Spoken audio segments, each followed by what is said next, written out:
Hello friends, food on വീൽസിൻ്റെ മറ്റൊരു എപ്പിസോഡിലേക്ക് എല്ലാവർക്കും സ്വാഗതം.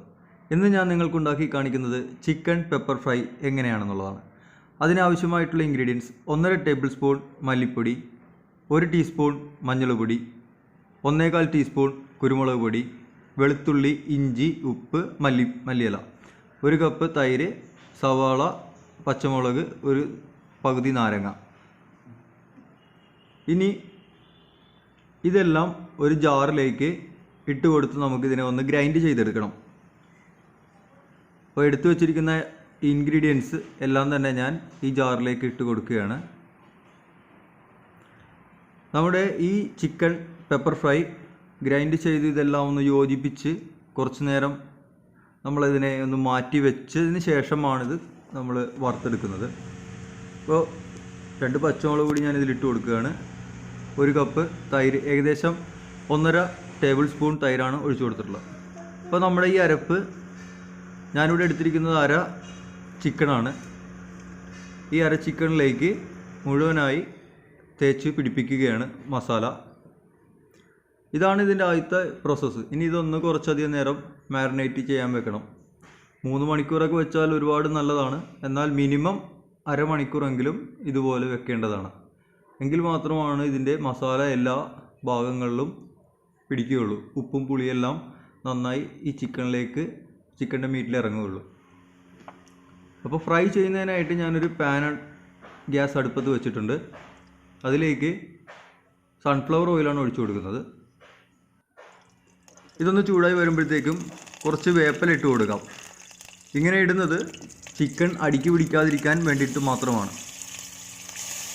അപ്പോൾ നമ്മളെ മാരിനേറ്റ് ചെയ്ത് മാറ്റി വെച്ചിട്ടുള്ള ചിക്കൻ, ഞാൻ ഏകദേശം ഒരു 2 മണിക്കൂറോളം ചിക്കൻ മാറ്റി വെച്ചിട്ടുള്ളതായിരുന്നു.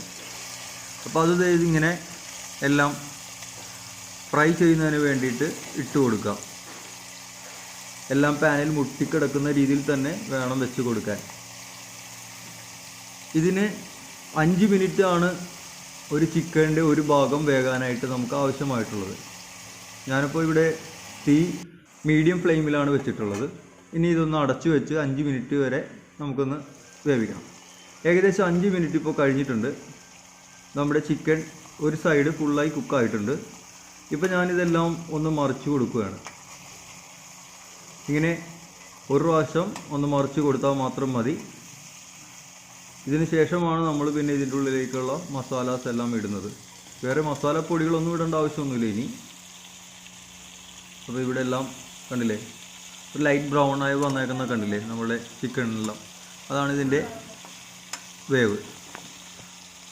അപ്പോൾ ഇങ്ങനെയൊക്കെ ഒന്ന് ചെയ്ത് നോക്കുന്നത് നല്ലതാണ്. നല്ല ടേസ്റ്റ് ആയിട്ടുള്ള ഒരു ചിക്കൻ റെസിപ്പിയാണ്. അപ്പോൾ ഞാനിതിലേക്ക് അരിഞ്ഞു വെച്ചിട്ടുള്ള ഒരു സവാളയാണിത്. അരിഞ്ഞു വെച്ചിരിക്കുന്ന ഒരു സവാള അതിൻ്റെ മുകളിലേക്ക് ഇട്ട് കൊടുക്കുകയാണ്. ഒരുപാട് സവാള കൂടിയാലും നമ്മളുടെ കറിക്ക് ടേസ്റ്റ് വരില്ല, ഒരു മധുരം കൂടിപ്പോവും. അപ്പോൾ ഞാനിവിടെ ഒരു മീഡിയം സൈസ് സവാളയാണ് എടുത്തത്. ഒരു ചെറിയ തക്കാളി, അതും ഇങ്ങനെ നീളത്തിലോ ചെറുതായൊക്കെ നിങ്ങൾക്കറിയാം, ഞാനിവിടെ നീളത്തിലാണ് അരിഞ്ഞിട്ടുള്ളത്. ഇതിലേക്ക് മെയിൻ ഇൻഗ്രീഡിയൻ്റായി വേണ്ടത് കുരുമുളക് പൊടിയാണ്. അത് ഞാനിവിടെ 1.5 ടീസ്പൂണോളം അധികം ചേർക്കുകയാണ്. നേരത്തെ മാരിനേറ്റ് ചെയ്യുന്നതിന് വേണ്ടി നമ്മൾ കുരുമുളക് പൊടിയിട്ട് കൊടുത്തിട്ടുള്ളതായിരുന്നു. പിന്നെ ഇതെല്ലാവർക്കും ചെയ്യുന്നതിന് വേണ്ടിയിട്ടാണ് ഞാൻ കുരുമുളക് പൊടിയിട്ട് കാണിക്കുന്നത്. സാധാരണ ഞങ്ങളിവിടെ ചെയ്യുമ്പോൾ പച്ചക്കുരുമുളക് അരച്ചാണ് ഈ സമയം ചേർത്ത് കൊടുക്കാറുള്ളത്.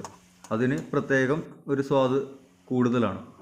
ഇപ്പോൾ ഇതെല്ലാവർക്കും വേണ്ടിയിട്ടാണ് ഞാനിങ്ങനെ കാണിച്ചു തരുന്നത്. പിന്നെ ഇതൊന്ന് ഇളക്കി യോജിപ്പിച്ചതിന് ശേഷം ഒന്ന് അടച്ചു വെക്കാം. ഒരു 10 മിനിറ്റ് ആയിട്ടുണ്ട്. അതിന് ശേഷം നമ്മുടെ ചിക്കൻ ഏകദേശം നന്നായി ഫ്രൈ ആയി വന്നിട്ടുണ്ട്. സവാളയും തക്കാളിയും എല്ലാം നന്നായി യോജിച്ച് സോഫ്റ്റായി കുക്കായിട്ടുണ്ട്. അപ്പോൾ ഇത് നല്ലൊരു ടേസ്റ്റാണ്. ഇതിന് നല്ലൊരു ടേസ്റ്റായിട്ടുള്ള റെസിപ്പിയാണ്. എല്ലാവരും എപ്പോഴും ഒരേ രീതിയിൽ നമ്മൾ കഴിക്കുന്ന ഇഷ്ടമല്ലാത്ത ആളുകളാണ് മലയാളികളെല്ലാവരും. വ്യത്യസ്തമായ എന്തും പരീക്ഷിച്ച് നോക്കുന്ന ആൾക്കാരാണല്ലോ മലയാളീസ്. അപ്പോൾ അവർക്കായിട്ടാണ് ഞാൻ ഇങ്ങനെ ഒരു റെസിപ്പി ഉണ്ടാക്കി കാണിക്കുന്നത്.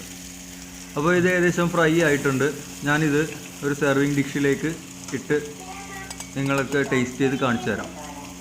സ്വാദിഷ്ടമായ ചിക്കൻ പെപ്പർ ഫ്രൈ ഇവിടെ റെഡി ആയിരിക്കുകയാണ്. കണ്ടില്ലേ, നല്ല സ്റ്റൈലൻ സാധനമാണ്. അപ്പോൾ ഞാനിതൊന്ന് ടേസ്റ്റ് ചെയ്ത് നിങ്ങളെ കാണിച്ചു തരാം. അപ്പോൾ എല്ലാവർക്കും ഞങ്ങൾ ഇന്ന് ഉണ്ടാക്കിയിട്ടുള്ള ചിക്കൻ കുരുമുളക് ഇട്ടത് എല്ലാവർക്കും ഇഷ്ടമായിട്ടുണ്ടാവുമല്ലോ. പിന്നെ ഇത് ഞാനും എൻ്റെ നോറയും ഉണ്ട്, ഇതെൻ്റെ മകളാണ്. ഞാനും നോറയും കൂടി ഇതൊന്ന് ടേസ്റ്റ് ചെയ്ത് നിങ്ങളുടെ മുന്നിലേക്ക് ഇത് അവതരിപ്പിക്കാം, എങ്ങനെയാണ് ഇതിൻ്റെ റിസൾട്ട് എന്നുള്ളത്. അപ്പോൾ നമുക്കൊന്ന് ടേസ്റ്റ് ചെയ്യാമല്ലോ. ആദ്യം ഇതൊന്നും സ്മെല്ല് ചെയ്ത് നോക്കട്ടെ കേട്ടോ. നല്ല കിടിലം മണം ഉണ്ടോ, എന്തായാലും ഇതൊന്ന് ട്രൈ ചെയ്ത് നോക്കണം, മണം സൂപ്പറാണ്.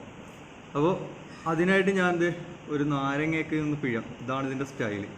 ഈ നാരങ്ങ ഇങ്ങനെ അതിൻ്റെ മുകളിലേക്ക് പിഴിഞ്ഞ് കേട്ടോ. അവിടെ ഒരു പിടി പിടിച്ചാൽ. അപ്പോൾ ഞാൻ വിങ്സാണ് എടുത്തിട്ടുള്ളത്. ഇതൊരു കടി അടിച്ച് നോക്കട്ടെ എങ്ങനെയാണെന്നുള്ള നോക്കാളെ.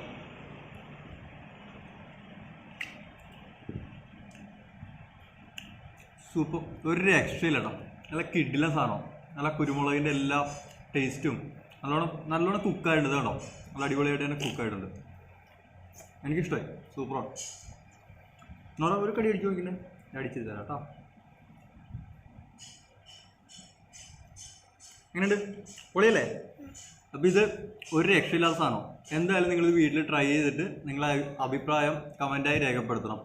ആദ്യമായിട്ടാണ് നിങ്ങൾ എൻ്റെ ചാനൽ കാണുന്നതെങ്കിൽ സബ്സ്ക്രൈബ് ചെയ്യാനായിട്ട് മറക്കരുത്. ഒരുപാട് പേര് ഇത് കാണുന്നുണ്ട്, സബ്സ്ക്രൈബ് ചെയ്യാതെ പലരും പോകുന്നുണ്ട്. അപ്പോൾ എന്തായാലും തീർച്ചയായിട്ടും സബ്സ്ക്രൈബ് ചെയ്യണം. ഇത് സബ്സ്ക്രൈബ് ചെയ്താൽ മാത്രം പോരാ, നിങ്ങൾ ഇത് ബെല്ലൈക്കൺ ക്ലിക്ക് ചെയ്യണം. അത് മറക്കരുത്. കാര്യം അത് ക്ലിക്ക് ചെയ്താൽ മാത്രമാണ് ഞാൻ പുതിയ വീഡിയോസ് ഇടുമ്പോൾ നോട്ടിഫിക്കേഷനായിട്ട് നിങ്ങളുടെ മുന്നിലേക്ക് എത്തുകയുള്ളൂ. അപ്പോൾ തീർച്ചയായിട്ടും എല്ലാവരും സബ്സ്ക്രൈബ് ചെയ്യുക, ബെല്ലൈക്കൺ ക്ലിക്ക് ചെയ്യുക, നിങ്ങളുടെ കൂട്ടുകാരും ഫ്രണ്ട്സും വീട്ടുകാരുമായിട്ടൊക്കെ ഷെയർ ചെയ്യുക. എല്ലാവർക്കും വീണ്ടും അടുത്തൊരു വീഡിയോ കാണുന്നവരെ ഗുഡ് ബൈ.